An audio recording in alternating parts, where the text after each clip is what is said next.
Hello, everybody. Welcome to this episode of Rush Deep Dive. Today we are breaking down Geddy Lee's solo record, My Favorite Headache. So, before we start, we heard the news of Jeff Beck's passing today. He was one of Alex Lifeson's biggest, guitar influences. Rush covered some of the Yardbirds stuff on their Feedback record. So, just a quick moment of silence for Jeff Beck, please.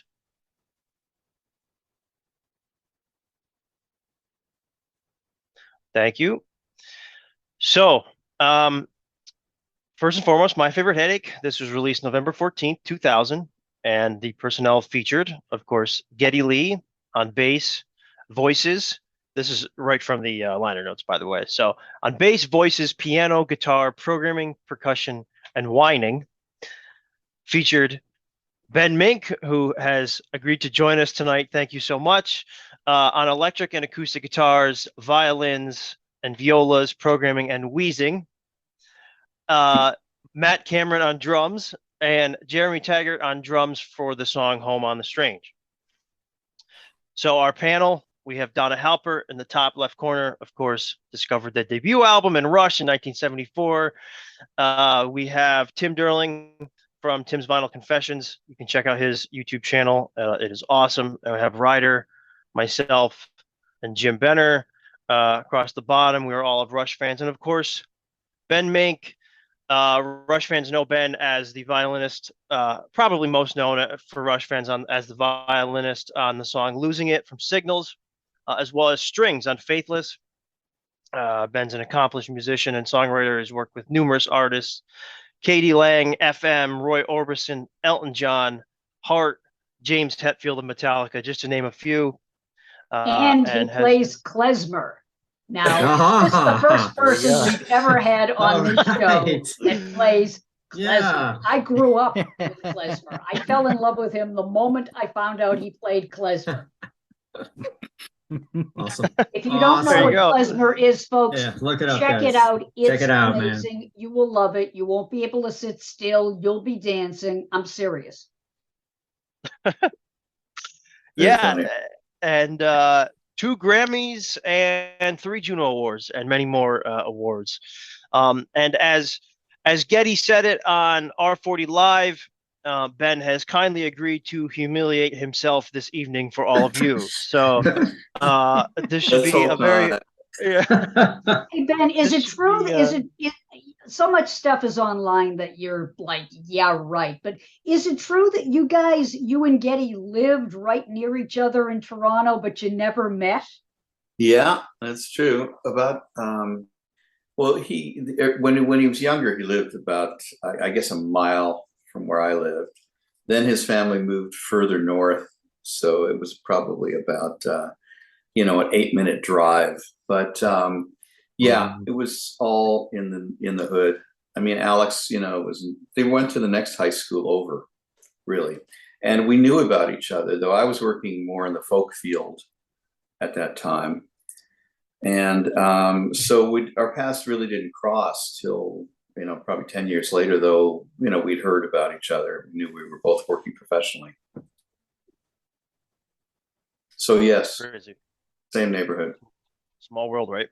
That's awesome. Yeah, there's other guys. Really is. Dell was down the street. Rick Moranis was not far. Oh, wow.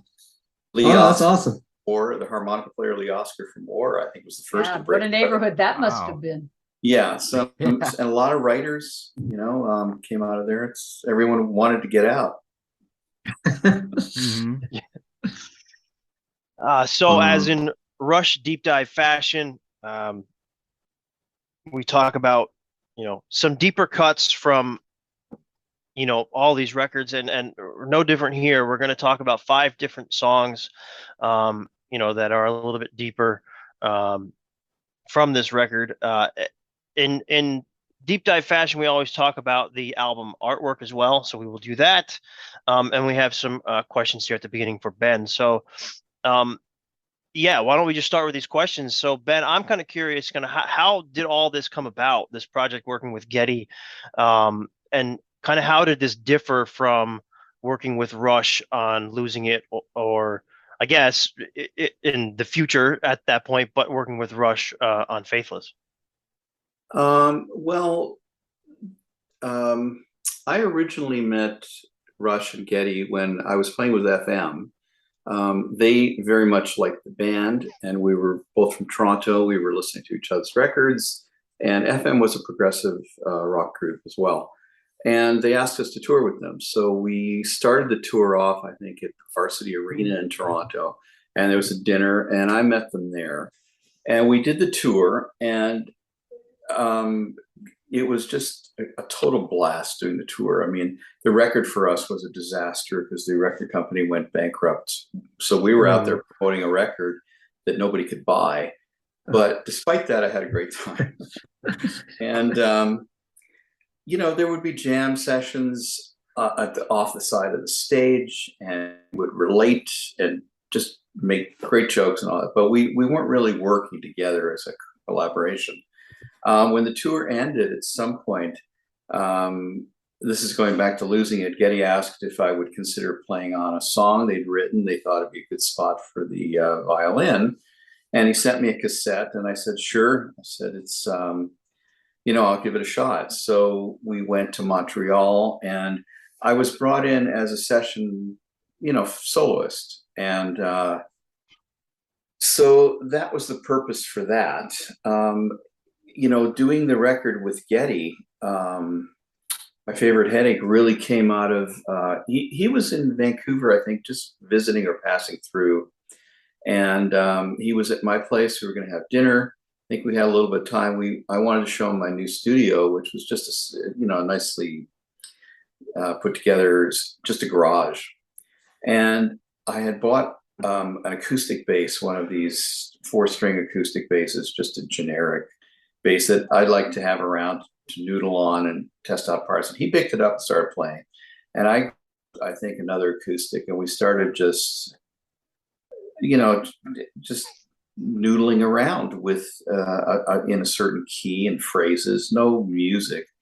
But we were both really surprised at how similarly we sounded. Like we bent the strings the same way, our phrasing inclinations were the same. We just looked at each other and go, you play like me. And you know, he said, you play like me. So we just put it down, but we knew something was there. If we could relate that easily, musically, and we certainly could as friends, you know, maybe there was something there.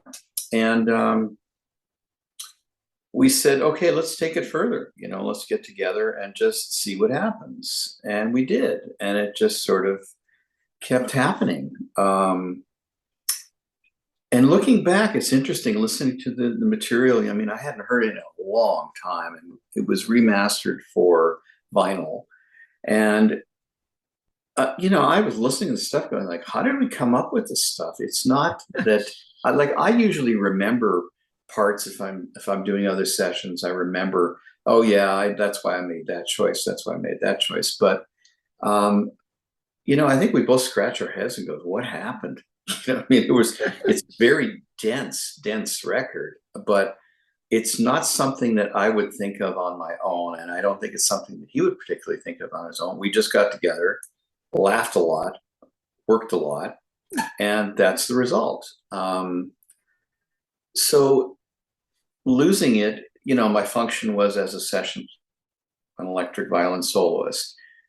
This was as a collaborator, writer, producer, arranger, and friend.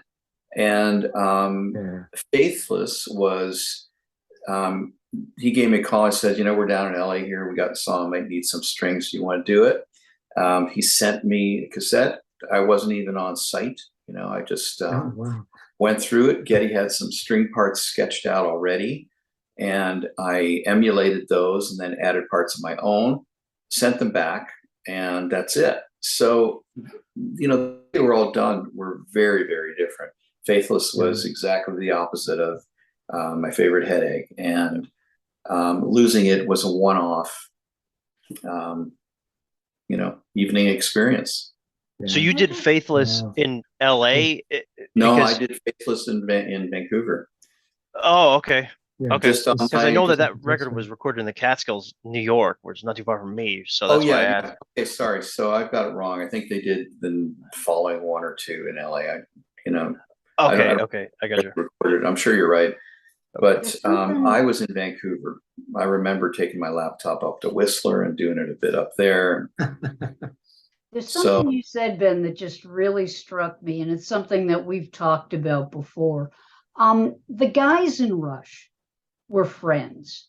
Mhm. Now, they didn't always spend every minute together. They, but you know what I'm saying. They liked each other. They got along with each other. You've heard a lot of stories in the industry about fighting in bands, and the members hate each other and this and that. That was never Rush. They always really had that certain positive energy about each other.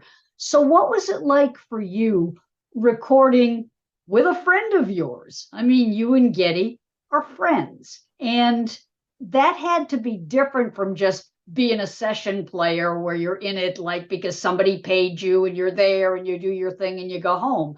This is somebody you have a rapport with. How was that for you? For the most part, it was great, but it is a risk. You can lose a friendship over that That's kind of boom. thing. That's what I'm But talking about. you have to approach it carefully. You have to really, above all, you have to respect each other, and you have to talk about issues that can come up before they do. And in my case, I've worked and collaborated with so many individuals that I think it's kind of a natural process for me. I know, quite often where the danger zones are going to be, and you have to, psychologically navigate through them, especially when you're producing. But I'll tell you, it's not an easy thing to sit there and tell Geddy Lee how to improve his singing. Oh yeah. I can imagine. Because he's a real warrior, and he's on when he sings. If you don't have something that really matters to say, like this, if you were working with Whitney Houston or something, it'd be a very different approach. But the good thing is I was able to say things to him, I think, in ways that some people wouldn't. Like I remember when he did his vocals, I suggested he hold something just to keep himself company. And I got him a mandolin. And he would strum the mandolin in between. He'd just keep, like a pet dog with strings. Mhm. And it's something to get through the nervousness of it. And yeah, you got to be careful, really. But we didn't really have too many issues at all. And we talked them through. Yeah. Awesome. That was the sense that I got. Like I said, there are some bands, and being in the industry, you hear these stories about screaming battles and friendships that are over, and I just Yeah. didn't get the impression that Yeah. that's how it was with you guys. No, that's not how. Rush they all have incredible senses of humor, and they love each other as Yeah. brothers. Exactly. So brothers fight, and then they make up and go, sorry. Yeah. And I know Geddy has deep admiration for your skill as a musician. And I don't think Geddy would be in a studio with somebody that he did not respect. The fact that they were friends, that's one thing, but you still have to perform at a certain No, level. yeah, you wouldn't do that. No, you wouldn't Yeah. do that. Ryder, you had a question? Sorry about Yeah. that. I had to. Oh, no, Oh, you're good. Yeah, this that's is great. awesome Yeah. question. So, and I guess it actually works off really well into my next question. It was such a great, unique partnership that you guys had creating this album. Looking back on it, are there any songs that really stand out to you that you guys are just songs that you find really emblematic of the album that are just oh yeah, that's a really great track? Yeah, I've got my favorites, which is my favorite Headache. I think is probably for me. Great. I think it's a great vocal, especially the bridge.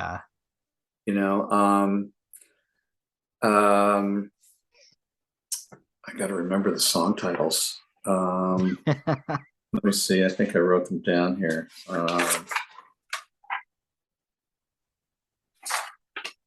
somewhere. Grace to Grace, I really like. Hmm. And I like Moving to Bohemia. Surprised me, that one for sure. Some I wasn't quite as fond of, I guess Window to the World, I thought in retrospect, I thought it was faster when we recorded it, but it's not. And it's a little poppy for me. Yep. But there's parts of it that I still love. I love the steel guitar part at the front, which I had a steel guitar sitting in the studio, and Geddy sat down and just strummed it. And that was the tuning that it was in. It was in just a strange arpeggiated cascading tuning. And he just strummed it, and we used it. And that's really what started the song. So, wow. But a lot of it, I'm really impressed with the dynamics, like how the dropout of sections and the lyrics. So I had 2 very young kids at the time, and I was sleeping a whole lot. So a lot of it's a blur, and it's fascinating to listen to it as a cohesive piece of music at this point. Yeah. Oh yeah. So Jim, you wanted to ask about Matt Cameron? Well, I did, because I'm a drummer. I had to throw this in there, right? So, Matt Cameron was played on all except for one of the tracks. I mean, he's such a fantastic drummer. He's so versatile. He's really creative, and he can navigate all time signatures. Like, it seems like it's second nature, when he does that. So how did it, how'd you guys get, how did that come about, having Matt on this? And did you guys record together, or did Matt wind up doing his parts separately? I think for the most part, he did the part separately. I mean, we had sort of demoed most of the material with just drum machine. And I'm sure he got the material beforehand, because you don't have a guy come into the studio and start to learn it. And I don't really know how we approached it. I mean, I think, I think Geddy was just a fan of Matt's work and band, because I wasn't really that familiar with him, though I knew I knew the band, and somebody at management, I guess at Anthem Records, called and said, "Would you be interested in doing that?" And they were Rush. We went to Seattle, and Adam Casper, who was their engineer for a lot of stuff, was handling that chore. But it went pretty naturally, great guy, and just kind of clobbered through it. I think we did a few things together. I think there were some tracks. I do have a photo. I'm sure I got a photo of me playing guitar, he's playing drums, and Geddy's in the corner there. I'd have to check out to verify, but I'm sure we played something. That's cool. I know we went out to dinner. Well, it sounds like you guys have been playing together for a long time on the album, because it sounds like all 3 of you really blend extremely well together on that. Yeah. Awesome. All right, before we discuss the music, let's talk about this awesome piece of artwork that is the cover art. So I guess my first question, or my only question here about this for you, Ben, is can you just kind of tell us I know, but I'd rather hear it from you, where the phrase "my favorite headache" came from? Yeah, it came from my dad. I was talking to him. My parents were in Florida, like old Jewish parents do. And my mother was waiting for a piece of mail, an important piece of mail. And she had been waiting for weeks, and it still wasn't coming. And finally, it's just one of these stupid family stories. She discovered that she probably had thrown it away, but she discovered it that day. And he says, "So you know her right away. She gets the favorite headache." And I couldn't stop laughing, because he'd never really used that expression, but it was very much, the way he thinks. He had a wonderful way of breaking English into something that, was better than could have come up with. And I told Geddy the story because I was just laughing. He goes, "That's it. That's so ridiculously funny." Yeah. And it does express, everybody, if you're lucky, most people have a passion, whatever it is, what it it can be at any point. Anybody can relate to that. And anyway, yeah, it came from my dad. I was just going to say, yeah, it's such a brilliant phrase. And I mean, I'm sure, Jim and Ryder as musicians, you can probably relate to it. Me as an avid golfer, I can absolutely relate to that. I mean, it's brilliant. All right. So the design was Steve Michelin, Michelin. I don't know how you pronounce his last name, but that's who I don't. I really didn't have anything to do with that. Okay. I love her. I love the futuristic dystopian. Yeah. But he's from Fuel Design in Toronto. That's where Steve, I believe it's probably Michelin. But photography, Michael Graff and Andrew McNaughton, I would assume did a lot of the internal photography. So I have a quote from Geddy from November 2000 in Rockline. He says, as far as the album cover goes, it's a very abstract representation of the title. It kind of represents the yin and yang of that phrase, half in heaven, half in hell. The character on the cover finds himself torn between these two worlds. It's a little abstract, but a lot of fun. The slinky is part of what we call, so the slinky is right here, but there's also, well, it's not on the back. You'll see it on the screen, but it's part of what we call a Gordian knot, which is a knot that is almost impossible to untie. It's kind of representative of that phrase. I love it. I love the colors used. I love that there is two spellings of the word favorite, with the U, Canadian. Oh, we lost Ben. All right. Apologies for some technical difficulties. Yes, the album cover. I'm curious of kind of what everyone's thoughts are on this. I mean, I love it. I love the fact that you've got two spellings of the word favorite. Mine in the US has the U on it on the vinyl when it was repressed on vinyl.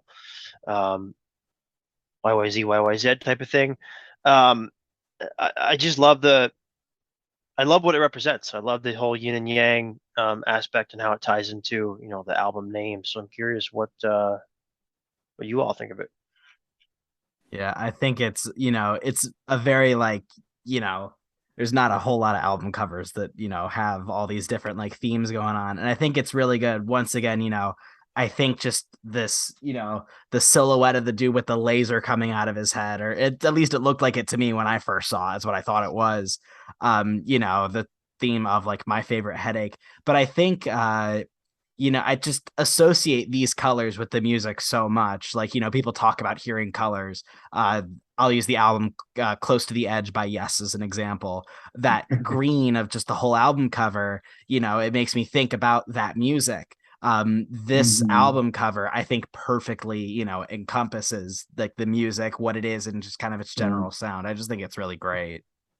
Ben, I have a technical question, if I might. When I worked at Mercury Records, very often the artists would have some input into the album cover, but in some cases they wouldn't. In some cases, they just didn't want to be bothered with it. They wanted somebody else to come up with it. Do you know if there was any input from Geddy on what he wanted with respect to the album cover, or what you wanted for that matter? No, well, speaking for myself, I didn't really have any input. I would see a couple sketches from before. I love the way I didn't really care. I know Geddy has input into everything he does. He will say, "Show me things," but he has strong ideas because it's his name is on there, and they're usually very, very, good ideas. Indeed. No, the reason I'm asking is because he knows what he wants to project for himself. Yes. Everything has to be perfect with a K. Yep. There you go. There you go. Exactly. But Hugh Syme told us that when I was talking to Hugh a few months ago, he said that he got a lot of input from Neil on what Neil wanted about the covers, and they had to be a certain way, and they'd toss sketches back and forth. And I was just kind of wondering if the same creative process applied to Geddy. I wasn't in the room at the time, but I'm quite sure he had ideas. you know, that sometimes somebody will present something and go, you know what, that's absolutely great. I don't want to touch it. But usually there's something to be said. So that's what I figured. Thank you. Yeah, it's a great to cover, me. though. It is. Yeah, it really is. The double meaning and all that. It's symbolic of like a moving pictures type thing. What they did with that. I mean, you know what I mean. So yeah. And Donna, you brought up Hugh Syme. Hugh Syme didn't do this, obviously. And I mean, my thoughts behind that would probably just to maybe, while Geddy probably could have, you know, brought Hugh Syme on for this pretty easily, it was probably to distance himself from Rush a bit. You know, that was kind of my thinking. You know, put his own name on it. You know, but Jim, thoughts? Yeah, I agree with you. Like it's same idea. It's a great cover. It definitely doesn't look like one of Hugh's covers. And I think Geddy, you know, just say, look, I don't want to get anything confused here. This is my album, and you know, it's my statement. And you know, Hugh does Rush, so which you know, I think is kind of a classy move, Exactly. because a lot of it has to do with the time period, of course, that it was Indeed. written and recorded True, in. too. I love, yeah, I agree with Ryder. I like the colors. This album has a blue green feel to me because there's green all inside of it, and it's very, very striking. Definitely stands out in a, you know, on an end cap, you know, on a record store, good old fashioned record stores. If you're looking for it, you'll find it. It demands attention. Even if you're not looking for it, you'll say, "Hey, what's that?" and you pick it up. It does. It does. Yeah. Yes, and there's. Go ahead, Donna. No, I was just going to say the symbolism in those colors. I mean, blue can represent the sky. You can represent beauty. You can represent nature. Green can represent renewal, new life. But blue can also represent sadness. I mean, in so many cases, you know, I'm blue, etc. Or in the lyrics to Moving to Bohemia, where the water is glowing green, you know, that kind of thing. So on the one hand, you've got the positive, on the other hand, you've got the negative, and you have those two dichotomies in a very simplistic, but deceptively simplistic cover. Yeah, I think it also, there's a solo element to it, which is really what the album's about. Yeah. You know, Good point. And there's an overview, you know, there's, you know, lyrics like Grace to Grace, there's something heavenly about it, and calm but disturbing at the same time. Yeah. The cover is really great. I love the sky and the grass, and then how it transitions down into the dirt, and how the you know, the body is kind of sitting in between both in a way, right? I just think it has a very, very cool visual, and I agree with everything else. So people still look at covers? Yeah, I do. See, I'm some big people on, still go to record stores, albums. right? Right, Tim? I mean, my record collection's out of picture, but yeah. I still call this an album. Icon really close, you know, on the phone. Oh yeah. I still call everything records. Yeah. My favorite part about, you know, getting into vinyl collecting, because, you know, I'm 20. I wasn't around when it was like only, you know, vinyl CD stuff like that. I've appreciated the medium so much more. Part of the big reason why is so I can really like observe the artwork and really take it all in. My 25-year-old daughter made me bring up my turntable, so it's Yep. I mean, I buy everything on vinyl first, and then if I like it, I go buy it on iTunes again. So there's that. In fact, that's how I got into this record. So. New again. I mean, I've got friends that are photographers. That, in fact, my husband's a photographer. And while there are a lot of people that love digital photography, I know some friends that really like that old school feel working with film. It's like you get a different depth to the image. I know other people that are like, that's nonsense. It's a pain in the butt. But it really depends on how you see it. And as a media historian, I love those old magazines for that reason. But, you know, a lot of it's, you know, I remember getting back to My Favorite Headache and what you're currently talking about. You know, it was at the point where people were really arguing about, you know, should we go digital? Should we stick to reel to reel? And we were, when we were starting to write it, we were doing it with, you know, guitar plugins, because who wants to set up a Marshall stack? We didn't get into it, but we had a plug-in. We were using the was a Marshall plexiglass plug-in. And when we finally down to do Matt Cameron's drums, we set up. We had him on drums. We had a wonderful Ampex tape recorder. We had a Pro Tools digital state of the art at the time. We had a Marshall plexiglass amplifier that I was going to re-record some of the parts on, and what was going on in blindfold tests and all that. And in most cases, we went for the digital. The guitar plug-in, nobody could tell the difference. It's really about the performance. Exactly. You can say, turntables, and vinyl produce the absolute best sound. And it's maybe true under certain circumstances. You're going to get a techno band where all the sounds are digital and crisp and enormous, and you're not going to be able to get vinyl to capture that, but you got a great memory from smoking a joint when you were 16 and hearing the scratches on the record, and that's going to trigger a wonderful moment for you going, vinyl is better because you're hearing all that. It's bringing back those the secondary sensory feelings that are feeding you, because we're people. And that's what it is. I don't think I've heard terrible things on vinyl. Go back and listen to some psychedelic bands. It's horrible.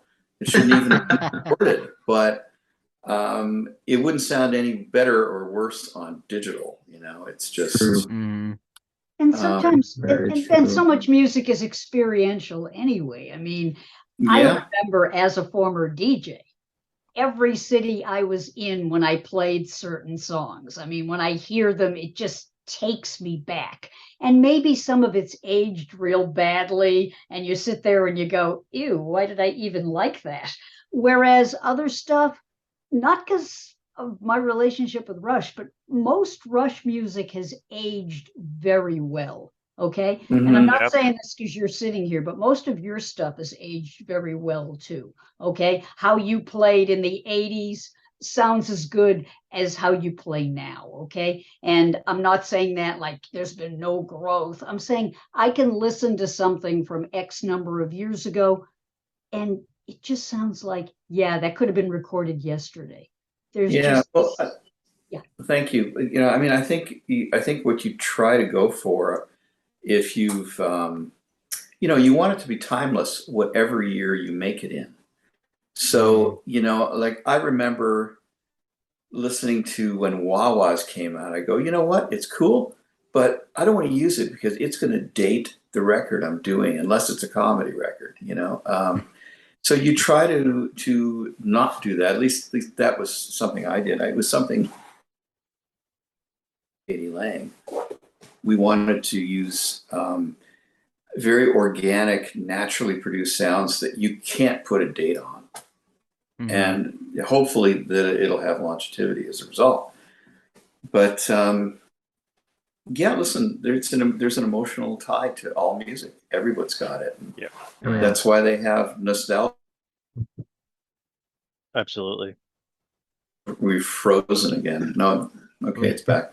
I think we're good. No, let's I was gonna say, let's talk about the music. Let's with Rush Deep Dive, like I was mentioning earlier, we all pick a song that is a deeper cut to break down the 5 songs we've chosen tonight. Now, first of all, I definitely recommend you listen to this on vinyl. I definitely recommend you listen to it in order from top to bottom. All 11 tracks are great. The songs we're going to talk about tonight, we're going to talk about them in order as they appear on the record. The present tense, Tim's going to talk about the present tense. Jim's going to talk about working at Perfekt. Donna's going to talk about moving to Bohemia. I'm going to talk about Still, and Ryder's going to talk about Grace to Grace. This record featured 3 singles, those being the title track, My Favorite Headache, Grace to Grace, and Home on the Strange. We're talking about one of those tonight, but we're going to start with Tim with the present tense. Take it away. The present tense. Well, first thing, it's got I love the riff. I love the opening riff, the A riff. It sounds just like, not to make it too simplistic, but it rocks and it really sets things up nicely. But the lyrics in this song, I am curious about either the inspiration for it or what your interpretation, Ben, is of the lyrics. There's two passages in particular. In a silent universe, the moment can be so real you almost can't stand it. Now, that almost reminds me of a passage from Neil's Ghost Rider book, which is such an amazing, compelling read. But when he was talking about being in his home in Quebec, and just sometimes he would just have a moment where he'd have to just stand up and walk around because he just couldn't stand the silence. That's what that made me think of. And the other one is, I can relate to this heavily. In a crowded universe, when the talking turns to noise, you almost start laughing. It kind of reminds me of being the only sober, if you've ever been a designated driver, if you're like the only sober person in a room full of intoxicated people, it's just a bunch of noise and it's almost funny. And you realize, like, I'm just not part of this. I'm just wondering about those two passages, what those mean, like how you interpret those. And, obviously, is tense used to mean the present tense, like the here and now? And is there a double meaning of being tense, like being tensed up? Well, I mean, the lyrics mean whatever they will to you. I think it's not hard to, the overall picture that I take from it is that, living in the present at that moment, and being very aware of what is going down, it makes you very uncomfortable. And it depends what's happening. In a crowded room with a bunch of people around that, it means different things to different people. It can be a party and everyone's drunk and you go, what am I doing here? And you can laugh. It can be the middle of a terrible political situation. It can be anything. It's the helplessness that comes at times like that, where you go, what the fuck am I supposed to do? I just got to laugh. Yeah. Or you start laughing hysterically because it's really crying. And the silence is the same thing too. I mean, you can reach a situation like Jeff Beck suddenly dies, and everything stops, and you hear the pin drop, and you hear echoes, and you feel like laughing because it's really crying. It's a moment, I think, of considering a very serious moment. It's not sitting there looking at the past getting depressed, and it's not looking at the future getting depressed. It's like, what's going on here? How do I feel? I can't even make sense of it. I'm just feeling, like there's a bottle opener in my head. It's just like, but that everyone can interpret it differently. Some people may think it's just a lighthearted song. I don't know. But it just makes you think about times in your life that are very, very serious. I think that's like huge credit to Geddy for and we've talked about this in the past, but picking up kind of on, Neil's lyric writing, and exactly what Ben said, you can interpret it kind of however you want. And that when you're a musician and you can do that and you can put in people's minds that they can think of a song or think of the lyrics however they want, you've definitely done right. And Neil did that for so long. And I'm going to talk about it when I talk about Still, but it's like you can interpret lyrics multiple different ways. And it's true. It's very true. Yeah, we've all been in those situations where it's like the silence is deafening. All of a sudden you can hear the blood inside your head. And yeah, no, it's a great song. It's a great second track. I love the placement of it on the album because it really keeps things going after the title song, kick the door open. And I'm going to say something in a little while about Geddy's ability to write lyrics, because I have a story that I haven't told before, and it's a short story. So I'm a former DJ. I talk a lot, but there you are. But all right, Tim, you good? Yeah, that's great. Okay. Yeah, a wonderful song. Definitely, definitely a great second track. All right, Jim, working at Perfekt. Yeah, working at Perfekt. I listened to it, a few times for this, and I think it might be one of my favorite songs on this album now. I just really love it. The lyrics, I know Geddy wrote the lyrics, but I do have a question about how you interpret them. But the lyrics to me, seem to say that things are we strive for things to be perfect. We do our best, for things to be perfect, and we could almost get there, right? And it can change, right? Success to failure, a matter of degrees, right? Woody writes that. And even if things are not perfect, maybe that's okay. Like the lyric that says, "Nothing is perfect, certainly not me." But how did the lyrics influence you when you were writing, either writing or collaborating with Geddy to write the music for the song? I don't even recall if the lyrics were were written when we were writing the music. I think those way usually. Okay. And even if it was the other way, I don't think it would influence me much, to tell you the truth. It's just a laugh, you look at it and every song you're working at Perfekt on. Yeah. I don't even think about it. I've never been that influenced by the lyrics while I'm working on the song. I think speaking for myself, I get sort of washed in the overall emotion of it, and I pick up on that. Once in a while, there'll be a word that will come through and really feed the rest of it. But most of the time, unless the lyrics are very bad, I don't really notice them too much. That's pretty funny. Okay. But, like we talk about your lyrics, I have conversations with friends, and we talk about the importance of everyone has a different weight and bias as to what's important. But I bring to mind usually the instrumental song "Tequila." You guys know that song? Yeah. Oh yes. Oh yeah. Mm-hmm.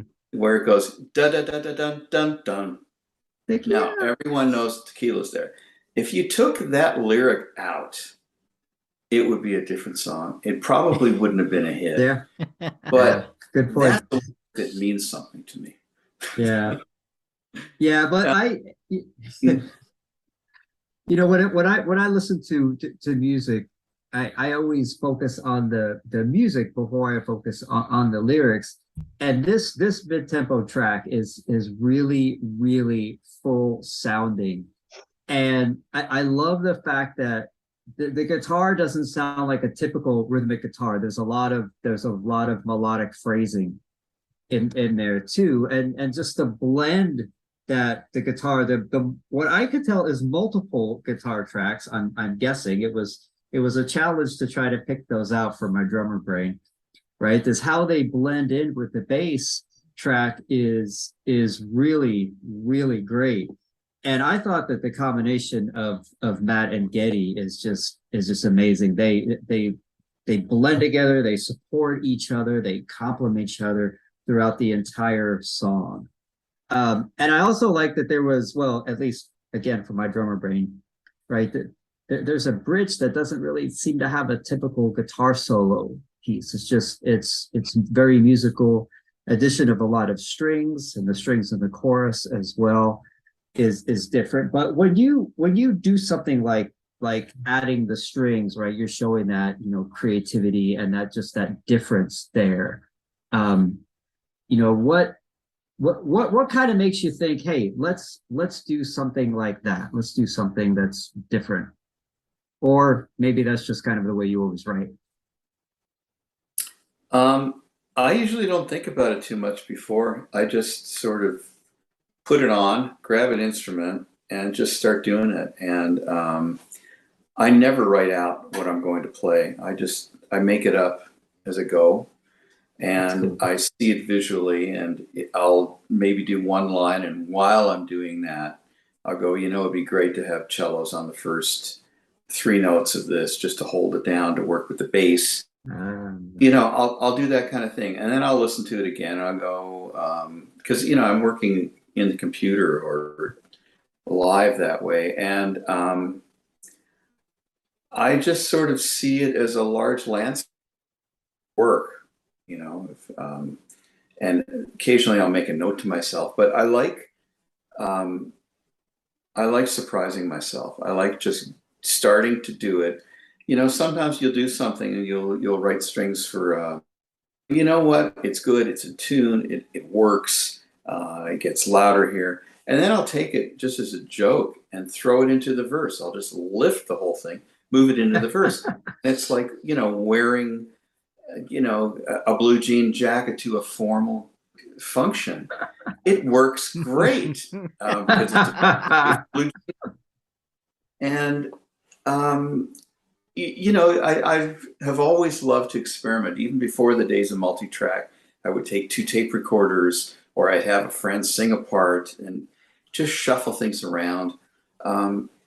Yeah, I don't like getting too stiff about it and working it before.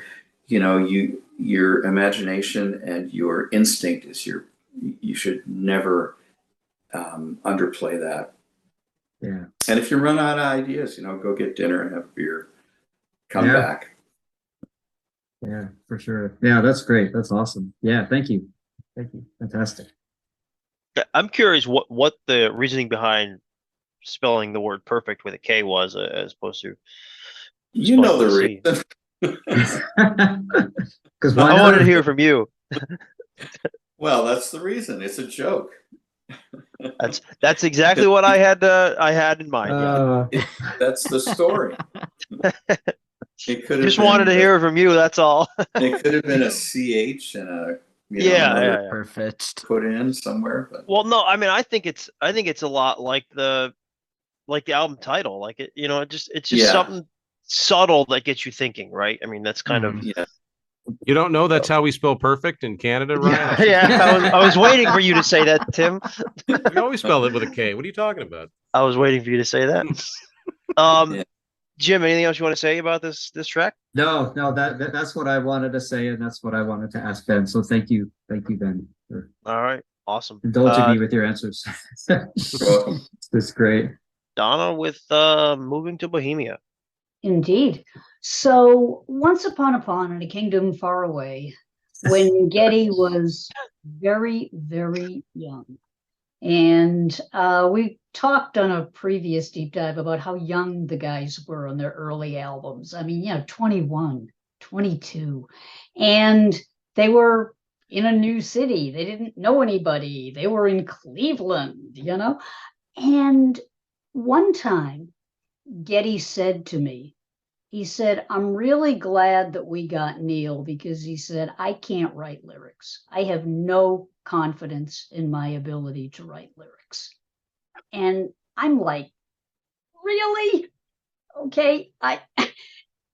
But when they get like that, there's no talking to them. So, the little technical difficulties. We can put a man or a woman on the moon, but we can't put a man or a woman on the Zoom. I owe that line to Ben Mink. I didn't do it. Wasn't my line. So yeah, I'll be here all week. Tell your friends. Fry the veal. The reality is this: a long, long time ago, when Geddy was very young, 21 or so, he was sitting with me one night. They'd come to Cleveland to perform, and he said, "I'm so glad we've got Neil in the band now, because he can write lyrics. I'm not good at writing lyrics." And I was like, you're joking. Because I always thought he could write lyrics. I really thought he could. I'd heard some of his stuff.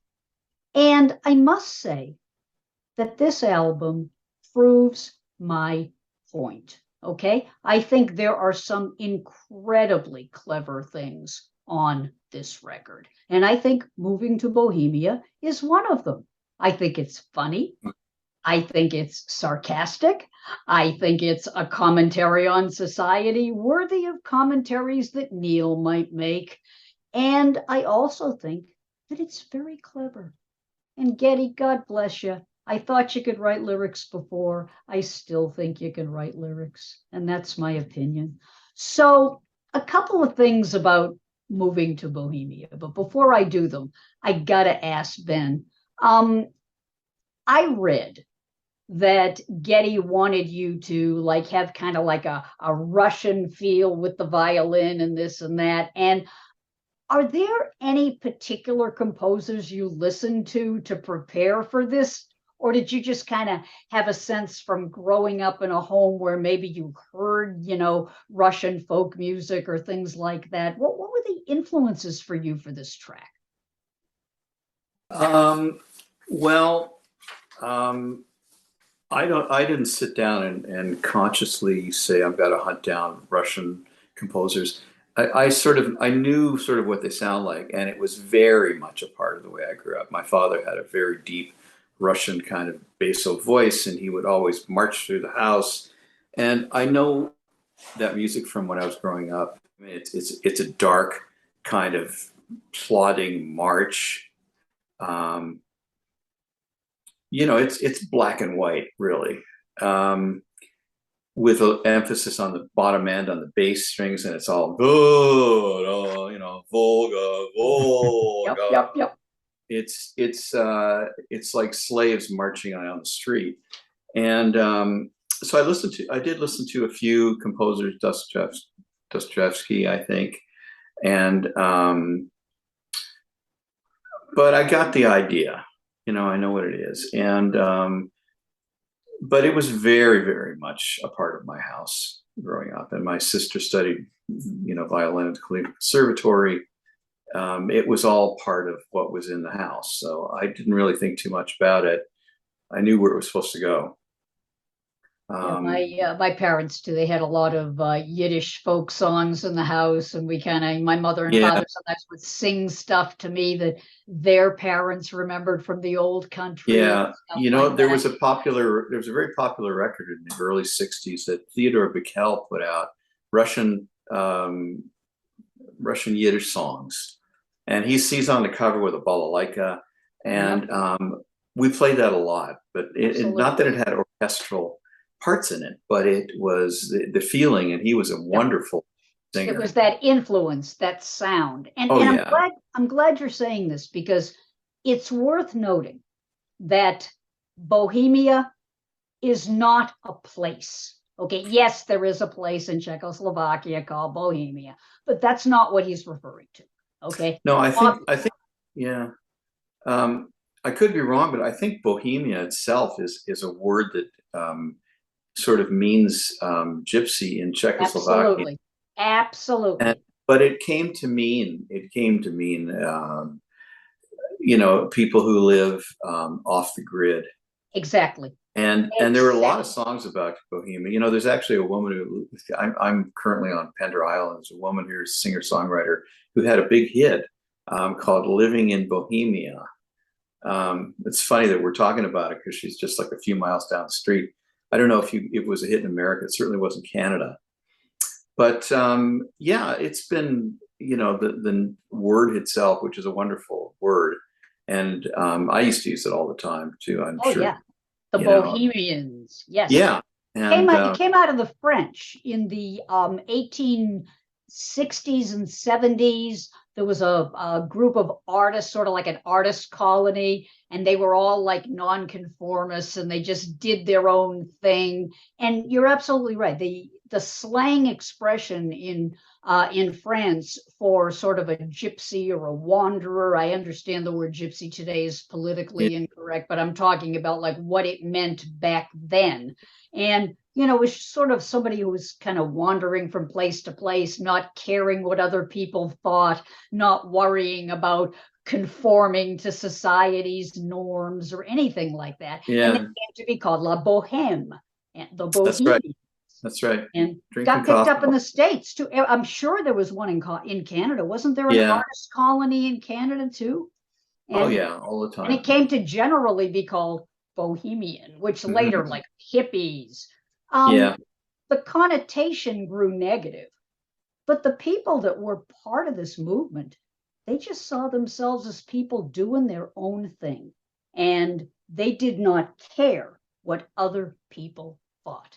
And I think that's kind of how we can think of Rush in many ways too. Not that they are Bohemian, but they never worried about like what the record company thought, or should they come up with a hit single, or should they? No, they were going to do it their way.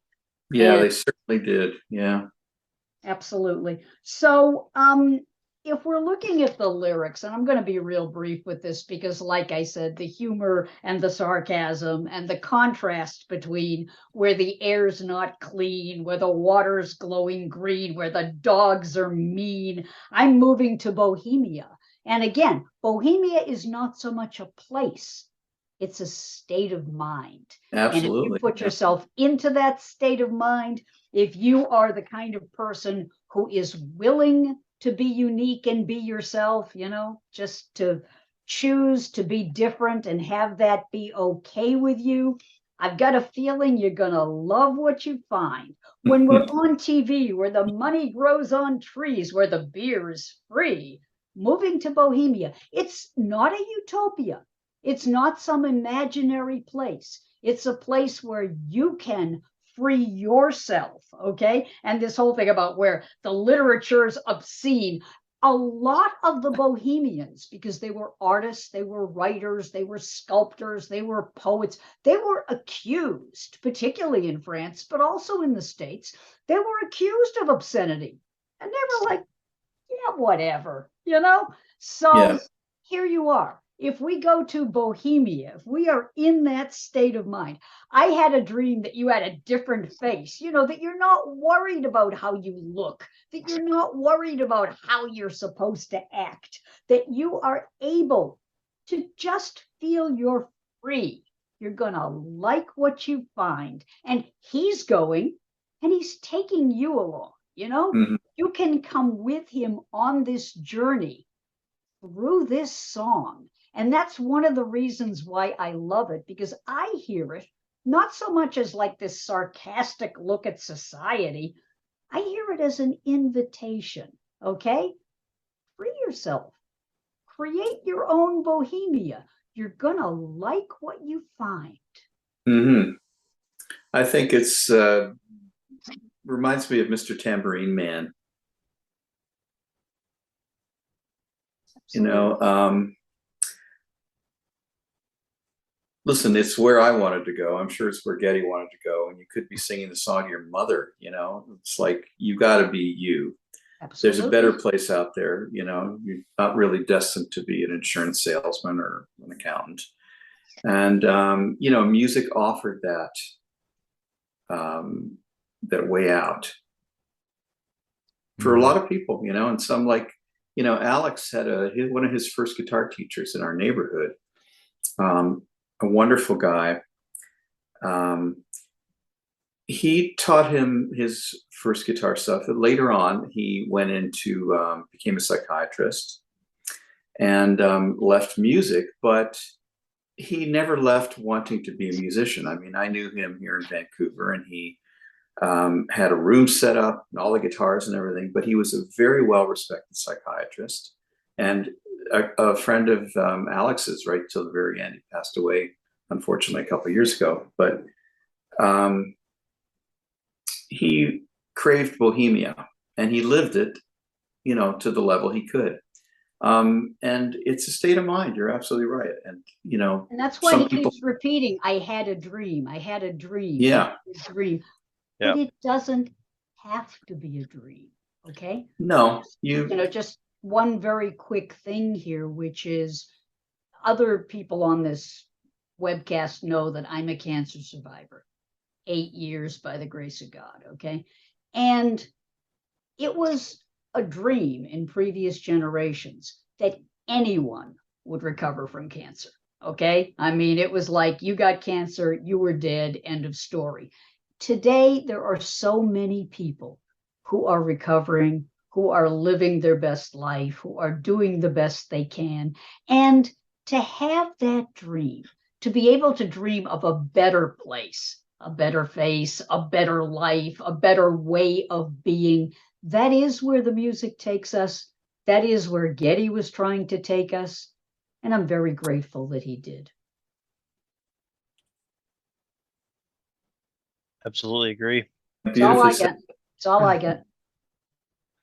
You can all still hear me, right? I was having some internet connection issues too, right? I'm good. Yeah, can hear you. Okay. Yep. All right. Well, so I'm going to talk about the song Still, and let me tell you, I've been waiting months to talk about this song because I absolutely love it. And this record, this is a top 5 record for me, not just in Rush land. This is right. Yeah, I mean, I hold this record in such high regard. I absolutely love it. And this song is actually the song that got me into this record, the song Still. I don't know what drew me to this song in particular first.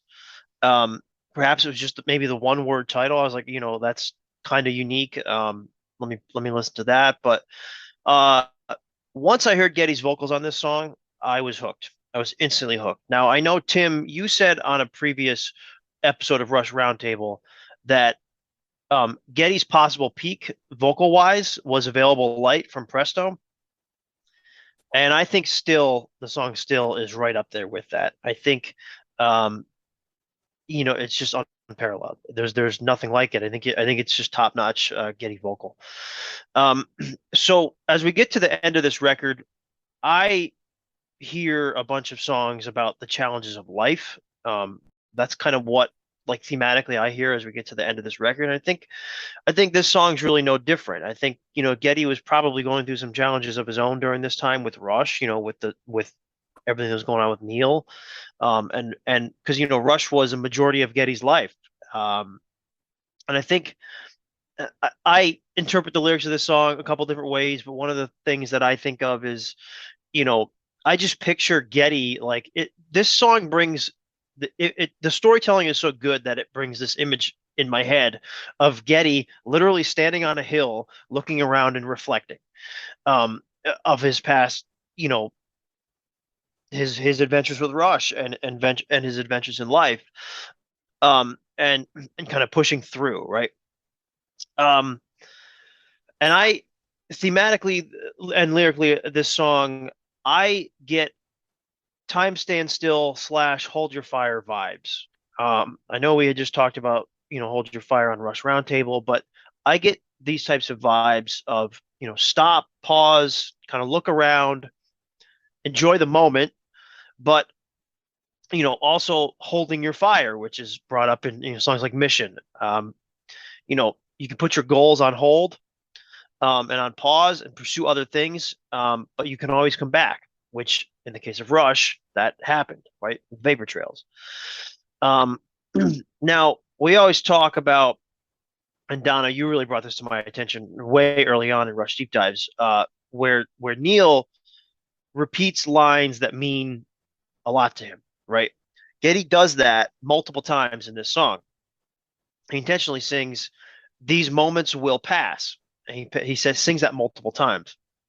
I think he's learned a lot from Neil in that regard, because Neil repeats phrases with meaning, to him. And that specific phrase reminds me, again, goes back to Hold Your Fire, of Open Secrets. Time will do its healing. You've got to let it go. There's a lot of connections between this song and Hold Your Fire to me for some reason. And I don't know if that's intentional, but it definitely gives me kind of Hold Your Fire vibes. Musically, it's, definitely kind of, you still hear me, by the way? It says my internet connection's unstable. I don't know. You're all good. Zoom's having so many technical difficulties tonight. Can you all still hear me? Yep. All right. I can't see any of you, but that's all right. I'm going to just keep talking. So I definitely think that this song Still is kind of a cool down song. I think it's perfectly placed, kind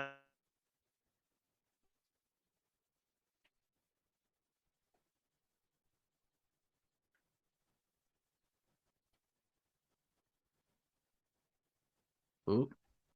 Ain't that always the way? He waits so long to talk about the song, and that's when his screen freezes. Jeez. Should we talk about it on his behalf? I think he likes it, is what he's trying to say. I think he liked it. Yeah. He's speechless. Yeah. It's a great vocal performance for sure. It really is. Yeah. Yeah. It's a wonderful song. It is. It's a great song. It has redeeming social merit. Yeah, I think Yeah, it's just a really great song. And I see what you did there. Yeah. Yeah. Oh, there he is. And there he is. Can you hear us? Yes, I can We hear were you. just Can you hear saying me? it was a little bit ironic, don't you think? That you'd waited I all became this time. still. Yeah. Yeah. You've been waiting all this time to talk about the song, and Well, where did it cut me off? You were just talking about the music, so I think Okay, just start talking about the music from there. It was a cool down song, you said. Yes, I think it's a cool down song. I think it's perfectly placed because it talks about the challenges of life and all that, but I think it's perfectly placed right before Grace to Grace, which Ryder's going to talk about next. But before I was rudely interrupted by Zoom, I wanted to ask Ben, if I can find my notes here. I wanted to ask you, Ben. So, like, kind of as I see this song kind of like a cool down track, one right before, a banger of a closer. I kind of feel like this is purposely placed as a penultimate track on this record, and I get similar vibes to that of Losing It from Signals. So, can you speak to that at all? I mean, did you have any hand in track placement, and was this kind of intentionally placed kind of near the bottom? I'm sure I had a hand in track placement for sure. I don't recall it ever being considered in the same way that Losing It was. Okay, I think it's sort of like playing a live set. You choose your songs, start off with however you want, and then there's an arc to how it all goes. I think at the end of this, it's good to sort of cap the songs that preceded it with something serious and heartfelt, and then build it back up that gives the sense that life continues. But it was not considered at all like Losing It. I think you find a lot of albums probably have a similar, graphic. Sure. Yeah. Demonstration. But no, it's funny. You remember some of the technical things. I forgot that we had the piano part at the front was really done on guitar, and we recorded it with a MIDI guitar to see what it would sound like on piano, because neither of us are very adept at piano. Geddy's better than me, but I poke it out one note at a time. And we really liked the way it came out, so we went somewhere and re-recorded the piano part on a Yamaha's Disclavier Grand, so that it receives the MIDI signals, but it plays it like a real piano, and recorded it. And that's what you hear now. But I forgot about that entirely. We really went to an extra length. We thought about bringing somebody in, but the part was already there. We were used to it, and we figured we'll just up the audio quality on it and keep the intention the same. Yeah. But it's a beautiful song. Listening to it the other day, I mean, I got to tell you, I haven't heard the album in a long time.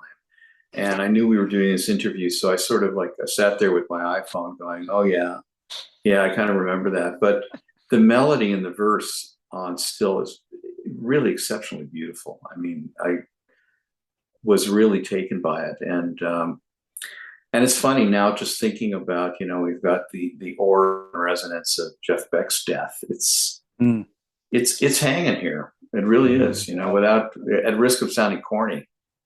It is really. Yeah. Yeah. Well, definitely a wonderful track that I recommend, you go back and listen to.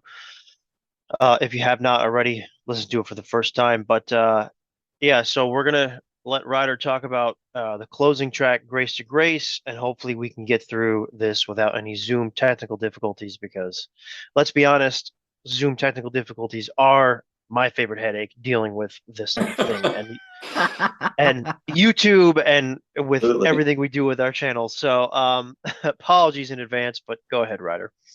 Yeah, geez. All right, so closing it all out, Grace to Grace, an absolutely phenomenal closer. I think it's really great that even though the song, it ends like more on a faster paced song, there's still a lot to unpack here. But just thinking about it musically, I think Matt Cameron had an incredible drum part on here. I think he did some very unique stuff. You know, Geddy, incredible as always on bass, a lot of really great, tasty licks transitioning through parts. I think your guitar work on it was fantastic. I loved the guitar tone on it, just how, you know, the tone just really held a lot of stuff down. And then, you know, the further like other atmospheric parts that built into it. But my favorite part about the song musically is the arrangement of it. I think it's really great that even in a song that gets, you know, heavier like this, there's still a lot of time to give things to breathe, such as in the chorus, you know, coming out of choruses and stuff. And I think, you know, with a song with a subject matter like, you know, discussing like the Holocaust, I think it's, you know, really important to give that subject matter like room to breathe, which kind of brings me into my question that I have for you, Ben. What can you recall about like the atmosphere working in the studio when you were working on this song? Like I've worked in the studio. I've been in, you know, situations where the songs that we're writing are, you know, a little bit more personal and in depth to certain people in the studio. And it's kind of a little bit of a different energy. So what can you recall just kind of like, you know, generally about recording Grace to Grace?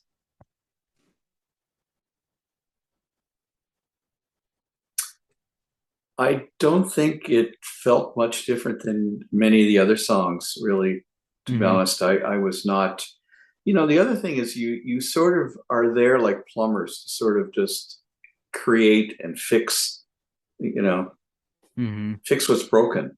And the emotional side of it, I think, is more evident when you're writing it or you're years away from it and you just listen to it, because you're just in there digging, you know, and you're focusing on details and dredging up as much emotion as you can from it. But I think if you were the singer and you're recording the vocals there, they're certainly going to hit you in a way. And, you know, there's, excuse me, there's sentiment there that, that hits very deeply, of course. You know, I have the same background as Geddy, and we know what a miracle it is that we were able to sit in a room all together. We really shouldn't be there by, you know, the wills of a few very evil people. But it's a beautiful song that has a lot of expanse. You know, when I think of that song more than any other, I think of the album cover. I look at the sky. You know, there's something about that. But I can't say that I was brought to an emotional, a deep, deep place while working on it. You just do the work, you know. Get it done. And once in a while, there's great moments within that. But I mean, it's something Geddy and I are both. We're plow horses. You know, we can keep going, keep working, and I think the time for emotional overview is later or very early. You know, it's the germ of the song. So, it's. I'm sure, you know, just like there's so much stuff that goes into this song. As you said, you know, I'm sure definitely like building up to it, there was a lot going in. I mean, you know, they had already, you know, done us with Rush, you know, with Red Sector A. They've already talked about it before, but I'm sure, you know, even upon revisiting stuff like that, you know, there's a lot to it. But I think it was everything in this song is executed perfectly. I think it's legitimately unfair to end on a song this good. It's phenomenal. I think this song is placed perfectly at the end of the album, and I think it ends perfectly too. You know, the song, it closes off with, you know, a bunch of different layered Geddys all singing Grace to Grace, but then it pulls back one more time into just, you know, a very simple bass chord with you know, the hi-hat riding it out into a very tasteful fade out. I think that, you know, as I said before, the arrangement on it was phenomenal. I think you guys did an incredible job, not just arranging this song, but with the entire album. Thank you. And I think it was, you know, I think it was the best way to close it. And just the whole album flowed very, very well. And I think this was a very great pin on this incredible project. Thank you very much. Yeah, of course. 100% agree. Yeah. Oh yeah. Yeah. I mean, I one last thing I want to say was I wrote down a few things for this song in particular. I wrote that Ben really shines on this song. Absolutely love your playing on this song. It's phenomenal. And I just think that if you're going to start somewhere, I mean, the whole point of Rush Deep Dive was not only for us to dive into these songs throughout this series, but also maybe give you a place to start to revisit some of these tracks. And in my opinion, yes, I know I said at the beginning, spin this from top to bottom, but if you're the type of person that needs one song to go to and start at for a record, I would suggest this song because I think it's absolutely brilliant. It's a killer closing track, but I do think it would also serve as a good introduction to this record. So that's just my opinion. Any closing thoughts from any of you about My Favorite Headache? Well, my only closing thought is what a privilege to be able to be with everybody, to be with Ben, to be alive and healthy and able to talk about music that either is by Rush or is tangential to Rush or was influenced by Rush. When I first played that record back in April of 1974, if you had told me that 48 years later, I would still have a community of people that shares an interest and a love of the band, the members, the people who played on the records. It's like a giant community. All I can say is it is. Thank you. Yep. Yeah. For sure. Yeah, well, thanks to you all too. It's yes, been very enjoyable. Absolutely. And thanks for being willing to play. We appreciate it. Oh yeah, thank you so much. This was phenomenal. I've been texting. It's been great, man. I've been texting Ryan about this for months. I've been. This is. You're still texting me as we're. I'm texting him right now. Hey, well, look, I want to thank you because you got me to listen to the record again for the first time, and it's probably the second time in 20 years. But when they're wonderful, they're done. Usually they're done. I sure. Away. Anyway, thank you for your time and your questions, and well, thank you for your patience. Thank you, Ben. New Year. Yes. Yeah. Thank you. Thank you all for your patience, everyone. That close to Jeff Beck too, please. Yes. Oh yes, for yes. sure. Mm-hmm. For sure. Yes.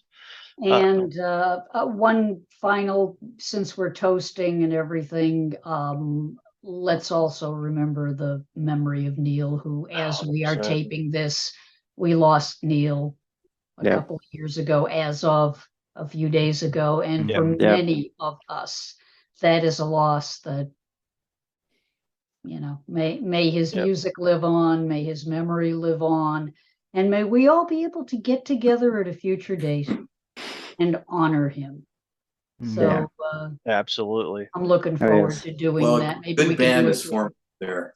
Yeah. Oh, absolutely. Yeah. Great band. Yeah. Going to have a great band up there, I gotta say. Yeah. Absolutely. Okay. Thank you, everyone. Thanks for watching Rush Deep Dive, and leave some comments if you got some. We read everything you send us. If there's things you want us to know, if there's ideas you have for future deep dives, we're perfectly willing to entertain them. So let us know what you think of this record, and let us know if you have never listened to this record and you now are revisiting it, or rather just visiting it. Let us know your thoughts. We'd love to hear it. So thanks, everyone. I'm going to put in one more plug for Ben's klezmer band. I'm telling you, you're going to thank me later, okay? You will send me an email and say, thank you, Donna. You will. There you go. There you have it. I just don't have to. Okay. Take care, everybody. Bye.